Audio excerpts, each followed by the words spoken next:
Como personalizar a URL do seu perfil no Facebook em 2023?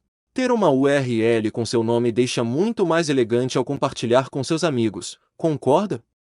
Sem isso, sua URL seria um monte de números como essa da imagem. E você não quer ter algo assim, não é mesmo? Então esse vídeo é especialmente feito para você que deseja mudar isso. Antes de iniciarmos, verifique seu like. Isso nos ajuda a manter a frequência de vídeos e saber se gostam desse tipo de conteúdo. Agora sim podemos começar. Primeiro clique na sua foto de perfil.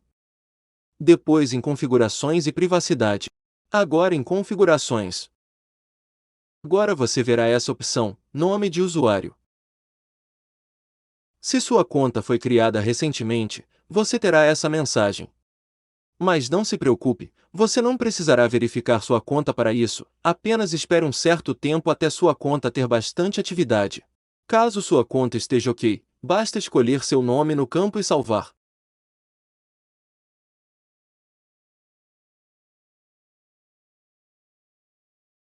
Se você é sem ideia assim como eu, vou deixar na descrição esse site para gerar nomes de usuário da sua preferência.